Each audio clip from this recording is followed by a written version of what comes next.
Assalamualaikum warahmatullahi wabarakatuh. Sampurasun. Selamat berjumpa kembali di channel Di Ujung Zaman. Pada perjumpaan kali ini kita akan membahas mengenai ikhlas, merelakan Allah sebagai Tuhan.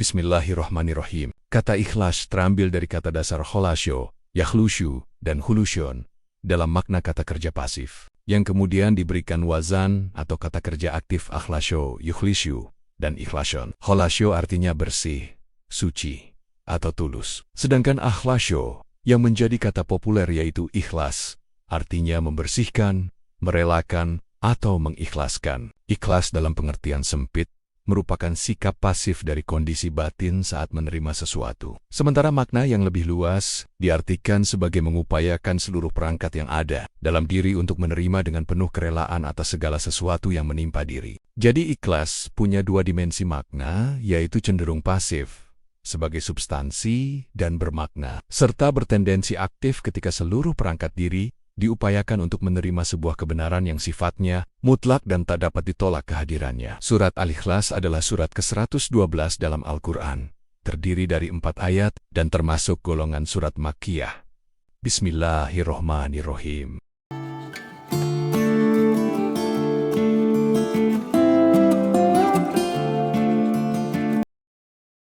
Yang artinya, katakanlah, dialah Allah yang Maha Esa. Allah adalah Rob atau pengurus, pemerintah, pendidik, dan pemelihara yang bergantung kepadanya segala sesuatu. Dia tidak beranak dan tidak pula diperanakan, dan tidak ada seorang pun yang setara dengannya. Surat Al-Ikhlas mengajarkan tentang keesaan Allah dan sifat-sifatnya yang sempurna, seperti tidak beranak dan tidak diperanakan, serta tidak ada sesuatu pun yang setara dengannya. Surat Al-Ikhlas adalah salah satu surat yang diwahyukan Allah untuk memperingatkan manusia mengenai keesaan Allah. Artinya, dengan diturunkannya surat Al-Ikhlas, Allah meminta agar manusia merelakan atau mengikhlaskan atau memberikan pengakuan secara ikhlas bahwa Allah adalah zat yang kepadanya semua makhluk bergantung atau syomat. Dia, Allah, tidak melahirkan, dan dia tidak terlahir dari siapa atau apapun, dan tidak ada sesuatu apa dan siapapun yang punya kesanggupan untuk menyamai.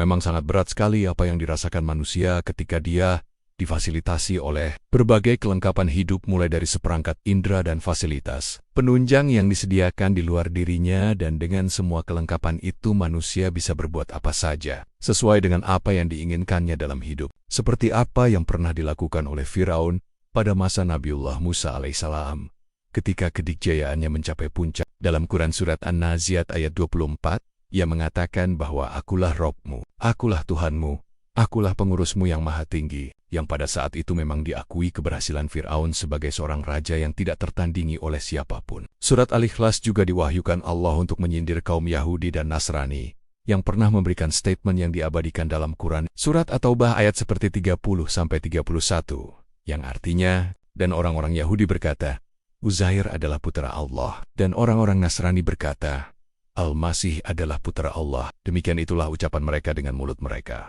Mereka meniru perkataan orang-orang kafir yang terdahulu. Allah memerangi mereka.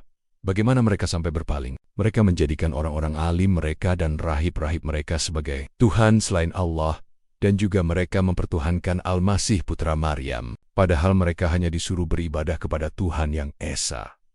Tidak ada Tuhan yang berhak disembah selain Dia. Maha suci Allah dari apa yang mereka persekutukan. Sehingga pada beberapa dekade, doktrin Trinitas yang merupakan harga mati pemeluk agama Nasrani menjadi dogma yang tidak boleh dibantah dan mematikan kreativitas berpikir manusia untuk mengenal Tuhan. Dalam surat Al-Ikhlas, Allah meminta perhatian kepada siapapun bahwa Dia, Allah, bukanlah sosok seperti manusia yang mempunyai keturunan berkembang biak, yang jika ini dibiarkan maka akan bermunculan anak-anak Tuhan, cucu, dan keturunan Tuhan, yang sejatinya sangat bertentangan dengan prinsip ketauhidan yang menjadi pesan substansial surat Al-Ikhlas.